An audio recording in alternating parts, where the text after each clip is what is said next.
today's video is going to be a question and answer session, as the title suggests. These are questions that a lot of you guys have been asking, and I thought that it would be a better idea if a professional answered them.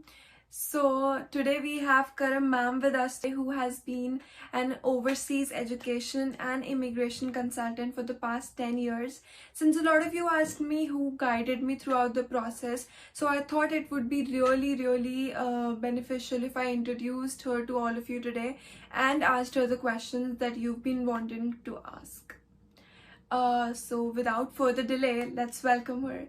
Welcome, KARAM ma'am. Hi Bisman, thank you darling. I'm doing good, and I'm hoping that you also doing great there. Thank you so much for inviting me on your channel.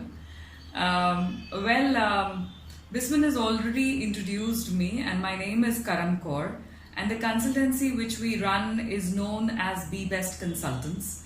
So we've been running the show only with one motive, where we say that we make you the best. And very happy to know that the choice which we made for you, Bisman, as in Seneca College, is doing wonders for you. Thank you so much. Thank you so much. So I think we should start with the questions now. So my first question is, my SIN expired and so did my study permit. So do you think I can work before getting my post-graduation work permit? It's quite a situation, I would say, when your SIN, which is the social insurance number, and the study permit both have expired at the same time. See guys, in case if you've already applied for a postgraduate work permit before even your study permit expires, then you are quite in a safe position and you could continue working. But in case if you have missed out on the date somehow and you've not applied for the post study work permit, which is of course a concern, then you will really have to connect to the immigration and seek some advice from them, because that may really become a problem for you. Yeah, thank you. So moving on to the next question. What is an ESL program and who needs to take it? Also, is this program still applicable given the current scenario? ESL means English as a second language. So this program is applicable for the students who are not able to give the required IELTS score. So this is an add-on program which comes with a cost.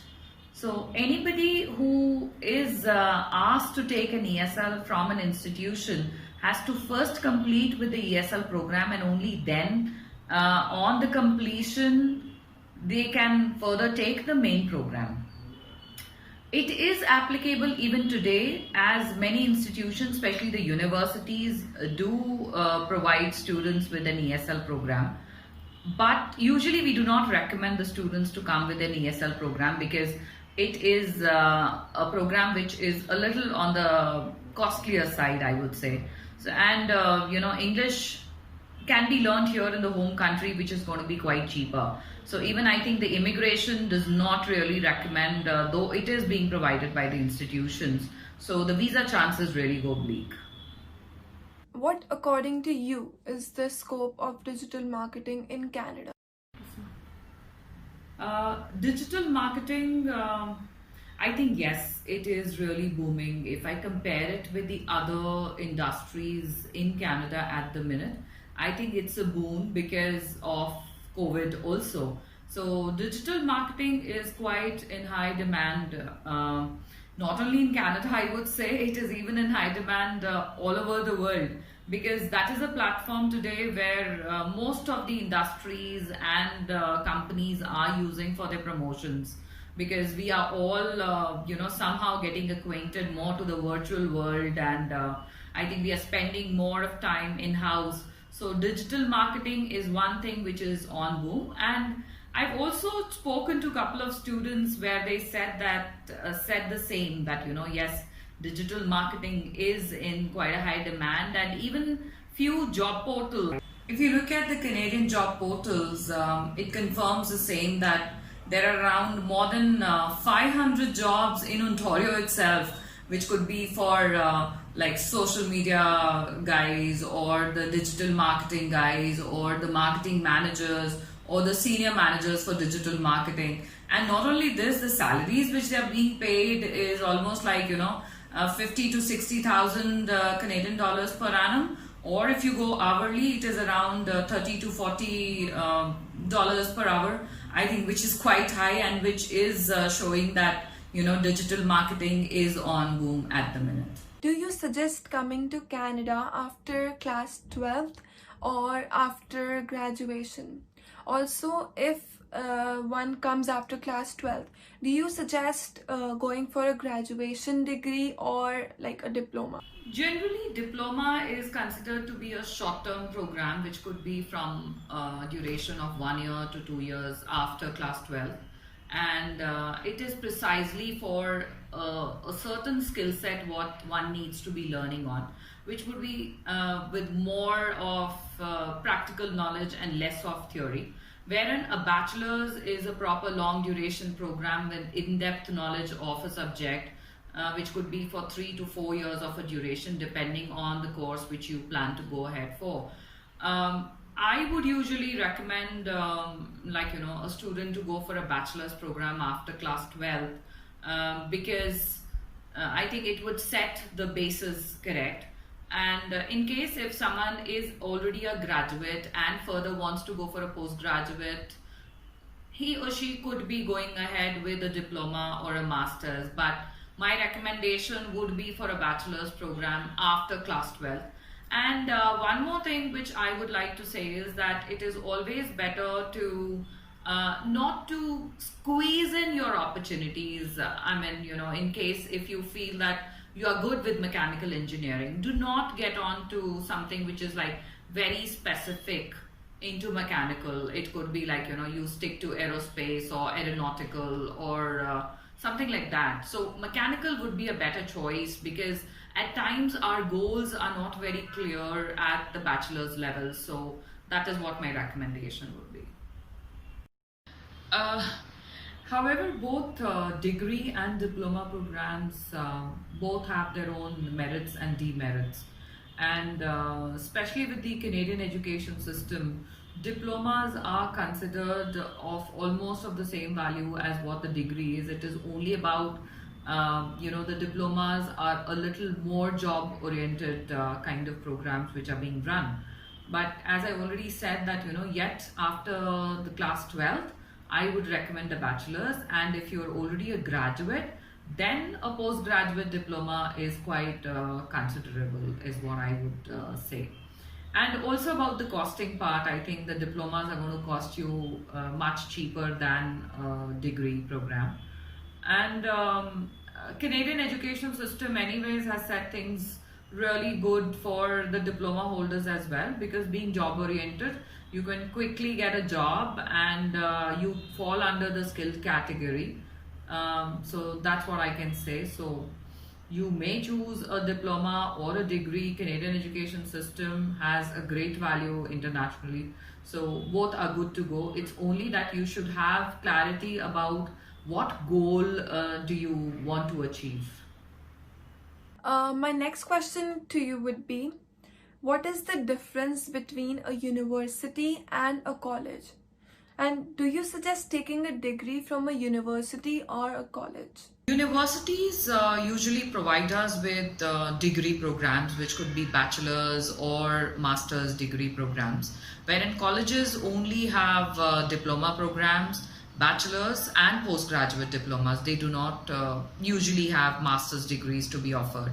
And any college has to look up to a university for awarding a degree. It could be a bachelor's or a master's. At the same time, the prerequisites which are laid by the universities are a little on the tedious side. It's a little on the higher side, wherein colleges have a very simple and a straightforward kind of prerequisite. They may not ask for something like an SAT or a GRE or a GMAT kind of a program. Other than that, I think universities are more research-oriented programs which are being run there. because as I already said that the degree programs are being there. So universities are huge. There are very few universities in Canada, maybe around 90 to 95 universities which are there in Canada. And colleges are divided into many categories. It could be a community college, it could be a private college. So that is one basic difference. The scholarships which are being provided are more in the universities because most of the universities are government funded, so being a public university, the bursaries are also there, and the scholarships which are being provided for the research are again a little on the higher side than what the students get it in the colleges. Other than that, the class size is a big difference because universities have very big class sizes. It could start from say 50 and go for above 100, which is quite possible. Wherein the colleges have a very restricted kind of a class size where the student gets the opportunity to get a more one-on-one interaction with the faculty, where the class size maybe from say 15 to 25, 30 kind of thing. It usually is nothing beyond that. And one more difference which is there is that the diplomas which are being offered are more variation, like there's a huge variation which is there in the colleges. You could have from the carpenters, the welding, or the multimedia programs, or they could be like any art could be there, history could be there, geography could be there, chemical could be there, management could be there, where a university do not have like that kind of a variation. So I think that is again one big difference, because colleges are running more of a job oriented kind of a program where you can quickly get over a skill set and get onto a job. So I think that's the basic difference. And yeah, one more point which I think I should be adding here is the cost. The university fees are quite higher than a college, is what I would say. In your opinion, is Canada a better study destination for those who wish to study abroad? Like, is it better than UK or New Zealand or any other country? Well, I think both the countries are equally good. If it is Canada or UK, both the countries have, great institutions. Like if Canada gives you, the University of Toronto, British Columbia, or Manitoba, or say Dalhousie, maybe Seneca College where you are studying in, or even like Humber, Sheridan, Conestoga. So many colleges and many institutions are there. At the same time, UK gives us the Cambridges, Oxford, Greenwich, or Angela Ruskin, or say Leeds or Warwick. So I think education is completely at par.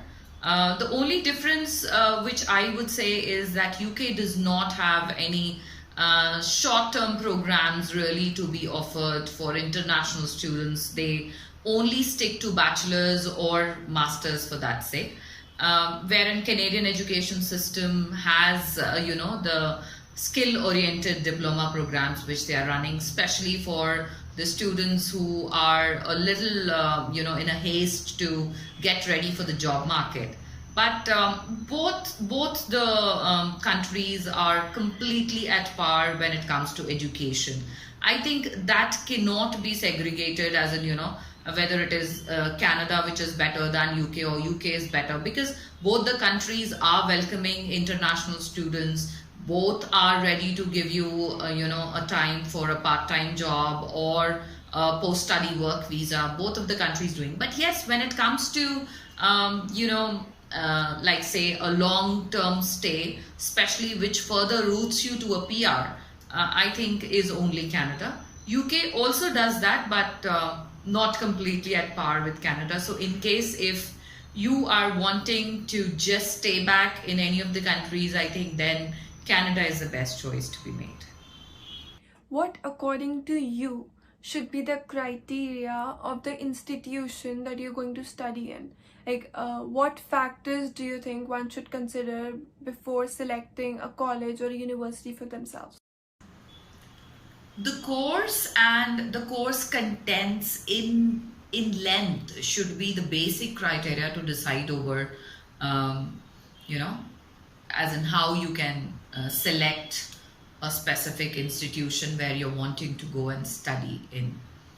The next thing could be you will have to do a little research about that specific institution. It could be the rank, it could be the feedback of the students who are studying there, what kind of accreditations does the institution has, also whether the course whatever you are pursuing, whether it's going to be of some use to you or not, what kind of career which the course is going to lead you to. So I think these could be the basic criterias at your end. When I say your, means the student's end. The first thing, the course contents, what kind of course is being offered, whether you are sure about pursuing that specific program, what is that it is going to fetch you, like as in what career you could be looking up to after you complete with the program. Then the accreditation, then the rank of the university or the college, then the feedback from the students who are studying there, the kind of faculty who is teaching. And above all, I think the parents need to look into the cost part of it, because they have to see whether it is affordable or not. So I think this should be more than enough to decide over as in which institution you could proceed with. Okay, coming to the last question. Is coming to provinces like Ontario and British Columbia a bad idea for those who wish to get their PR? Because as you know, a lot of students move after getting their diploma or degree. They move to provinces like Nova Scotia, New Brunswick, and provinces with lesser population. Do you think that helps? Every province has its own merits and demerits. So I don't really think that going to Ontario or British Columbia is a bad idea, as in especially when it comes to PR, because Ontario has its own basics when it comes to the PR, or BC has its own ways and ideas of doing it. I think, I don't know why, but students have started picking it up, because maybe the other provinces have a little lenient prerequisites for which can further lead you to a PR. It could be the skill category, it could be the nomination way, how it is happening in terms of the points which are getting calculated. But certainly not a bad idea, because it doesn't mean that someone who's studying in Ontario, like if someone is studying in University of Toronto or studying at University of British Columbia, and then end of the day if you feel that they cannot get a PR, I don't think that would anyways be the right thing to be said. So I don't think that's anything to do with the PR. So thank you, Bisman. I hope that all the questions have been answered appropriately. And in case if you yet have more questions, I think you can just leave it in the comments, and we will try to answer. Thank you so much, and stay healthy, stay safe. Thank you. Take care. See you. Thank you so much, KARAM ma'am, for being with us here today and for your valuable suggestions and answers.